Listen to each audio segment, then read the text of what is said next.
I wanted to start, if I could, by asking, has anyone in here ever visited, for any reason, a prison or jail? Kind of? Actually, across the street from Okay. No, at the Do you want to tell us about it? Did you? Oh, we went to like a car broke down. There were penitentiaries in Pennsylvania, like in Philadelphia. It wasn't working. It was like one of the communist ones that they shut down. So it was Eastern State. Okay. Well, this is going to be interesting because it's a little part of the world that a lot of us are not familiar with. I think there's a lot of mystery, maybe probably a lot of misconceptions about life in prison, how people get there, why they're there, and what they're trying to accomplish during their time, being in prison. And Reverend Olsen is one of the people who volunteers her time to try to help some of the prisoners improve their lives. My daughter Clara, who some of you know, who's just about to turn 6, I mentioned to her who the speaker was today. All I said was that she works in prisons with prisoners, and Clara said, "Oh, does she teach them how to be better people?" I said, "I'm sure that's a part of it." She said, "Is that what they do in jail? Teach them to be better people?" I said, "Well, I suppose it is. But that's what they should be doing." So I'm pleased to welcome Reverend Olsen, and she's going to tell you a little bit about her work, and then you'll have a chance to ask a lot of questions afterwards. So let's give her a little welcome. Thank you. First of all, tell me how much time we actually have. When does this end? When do we need Well, to wrap up? officially, the sermon is supposed to end at 11:30. Gretchen's known for going a little bit over. Okay. So maybe 11:30, and then 11:45 for questions to the end or something. They'll start coming out soon enough. They'll start when they come out again. Yeah. That's how that works. Okay. That gives us a time frame. And I assume you do have questions. So, just think about questions, and maybe I can answer them, maybe I can't. Go ahead and call me Donna. I think that makes it easier. And if you have a question about what I am saying, let's just go ahead and deal with the questions as things come up. Let's see. First off, I am a volunteer. All the work I do in the prison is as a volunteer. Because actually, I can get a lot done that way. I don't have to do any paperwork. It's kind of fun to watch other people slaving over the paperwork, and all I have to do is talk to the inmates and work with the inmates. Because that's the really interesting part. The best way to start, I think, I'll tell you how I got started, how I went to prison the first time. And it also tells you a little bit about how people do end up in prison. And then I'll tell you a little bit about how the prison system works in Indiana, which is pretty similar to how it works everywhere. And then I'll give you some specific examples. I also brought some poems that some people in prison wrote. It helps us understand what prisoners are like, and it destroys some of our misconceptions. And then we'll just talk a little bit about what it's like in general. And by the way, you do not want to go there. You will not like the food. You will not like the beds. You will not like the schedule. So stay out of this. It's not fun. It's not romantic, and it's not exciting. The first time I ever set foot in a prison was the Marion County Jail. It was right after I was ordained. So again, it was about 16 years ago. And it was actually to visit a young man whom I'd known. Actually, I'd known him since he was 9 years old. At that point, he was in college, and he'd been an acolyte in our church.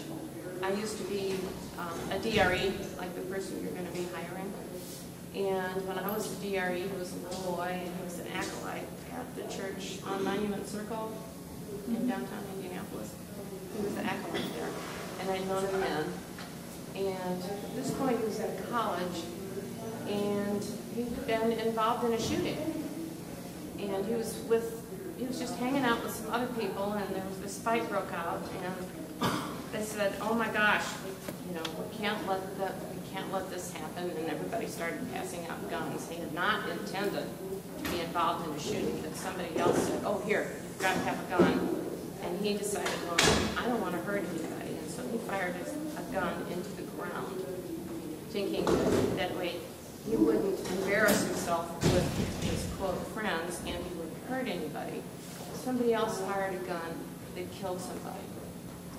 And if you're involved in a crime, even if you haven't done anything wrong, but you're involved in a crime, you're arrested and you are charged. with the same crime as the worst crime that somebody committed in that event. And so he was charged with first-degree murder. And he ended up getting a prison sentence of 40 years. He got another trial after about 5 years in prison and was set free. He was sentenced to 40 years in prison, even though he fired a gun into the ground, which says something about being very careful about the people you're with, yes. But anyway, so I went to visit him in prison, and when I introduced myself, I said, I don't know if you remember me, but when you went to that church, I met him at the church on Monument Circle, but then I also knew him at another church, and we talked about that, and he said, was that the church where we used to go out and catch crawdads in the creek? And I said, yeah, that one. And I thought, how do you get from running outside the church and catching crawdads in the creek to sitting in prison with a first-degree murder sentence? How can your life change that much? And I realized then that there was a vast mystery involving this whole thing about prison that I would never completely understand, but I was intrigued by it, and I wanted to find out how everybody's life worked that was caught up in this mystery. And I knew then that I was going to be visiting people in prison for the rest of my life.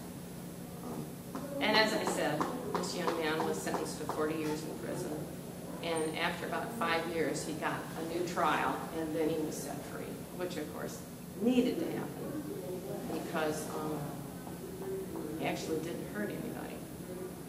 But you're right, be careful about who you spend time with and what you do. When things start getting out of control, get out of it, because that's the mistake he didn't make. He should have gotten out of it when it was getting out of control.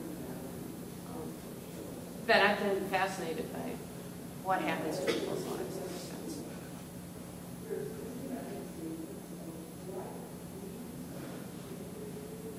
He was an unusual person because he was able to understand. He understood right from wrong. He understood about hurting people. That's a very different case from most of the people I see in prison, and those are most of the people that I'm going to talk about. Do you have some questions first, and then let's get some questions, and then I'll come back to some of the questions. You thought of any questions you want to ask? Okay. Thank you. Yeah.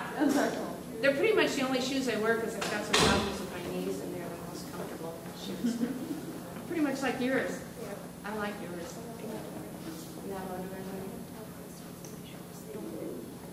Oh, well, actually, see, I've been service and they work really well. Yeah, they do. You know, something new. They work with my ducks.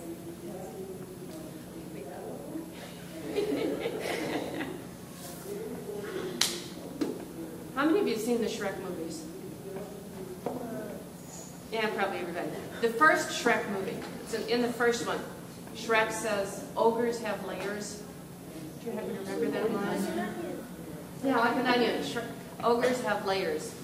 Well, we all pretty much have layers. You know, we've got stuff inside of us that we don't necessarily want people to know, and we cover it over. We've got layers and layers, and we've covered over the stuff that's inside of us.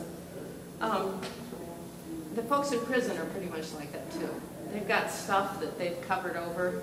They keep it deep inside of them, and they've got all kinds of layers of defense mechanisms piled on top of that.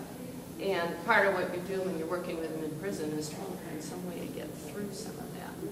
And a lot of the classes in prison are aimed at trying to help them see how they've covered over who they were as kids and as young adults with their defense mechanisms.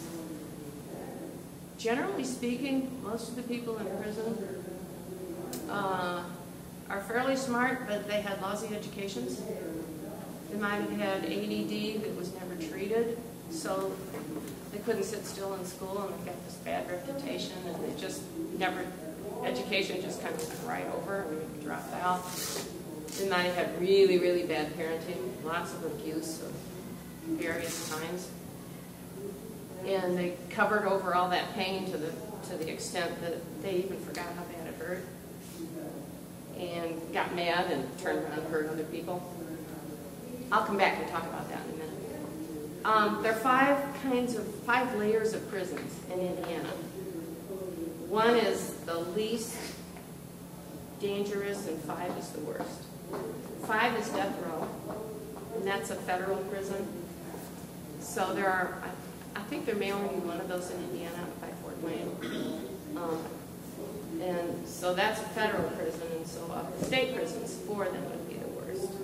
And I've never been in a level 5, and I don't go into level 4 because that's just too creepy. So the prison I go into is level 3. I figure level 1 they don't need that much help, and so level 3 is the prison I go to. Those people need a lot of help, and sometimes they're capable of taking advantage of the help, and sometimes they're not. One of the things we talked about in church was about, I'm going to tell a little bit more about how the criminal mind works, and then we're going to talk about some specific people, because that's a lot more fun. In the beginning of the church service, we talked about making choices. The problem with most of the people who are in prison is they make bad choices, but they don't know how to make good ones. If you had $1 in your pocket, and you took some stuff out of your pocket and the dollar fell on the ground, would you take it and keep it necessarily from him? If it was his dollar and it fell on the ground, would you take it and keep it? Maybe. You might. We all might. But you might think about the fact that it's his dollar and he needs it. That's called victim empathy. You're thinking it's his dollar and maybe he needs it. That's the key piece that stops us from hurting other people. Have you ever seen a movie called Bonnie and Clyde? Have you seen Bonnie and Clyde? How many saw Bonnie and Clyde? If you never saw the movie, have you heard of Bonnie and Clyde? Are they remaking it? Good, I hope the new one's as good. Somebody tell us a little bit about Bonnie and Clyde. Can you speak up, Brandon? Nothing else to say about the fact they're they're remaking. One more thing about Bonnie and Clyde. You remember anything about the movie? They died. I don't know how they died. The shootout with the police. Remember anything else about them? They happened in a town near a railroad crossing. Yeah, in a town near a railroad crossing. They were in love with each other. They were in love with each other. I think they were bank robbers. Yeah, they would. Yeah. I didn't know we were supposed to speak the obvious. Oh yeah. Well, for people who don't know anything about it, we've got to start with the obvious, because if you don't know anything, and I don't remember a whole lot, so the obvious would help me. But I remember a scene in the movie. It's near the end of the movie. Their faces have become so well known that they can't go anywhere anymore. They can't even go out to the grocery store with all this money that they've stolen to get food, because everybody recognizes them. And they're in a motel together, and they're lying on the bed, kind of looking up at the ceiling, and they're talking. And Bonnie says, "Do you ever wish we'd done everything differently?" And it's real clear that Bonnie is thinking, she kind of wishes they could have a little house and a little garden and, have some kids and maybe a dog, and, the kind of life that everybody thinks they want. And Clyde says, "Yeah, I sure wish we'd done things differently." And then he says, "If we covered our faces when we robbed all those banks, nobody'd recognize us and we'd be able to go anywhere we wanted." So she's thinking, I want a house and kids and a dog. And he's thinking, if we covered our faces, we could still be robbing banks and nobody'd recognize us. So on the surface, it looks like they're saying two different things. She's saying, I wish we'd had a legal, moral life. And he's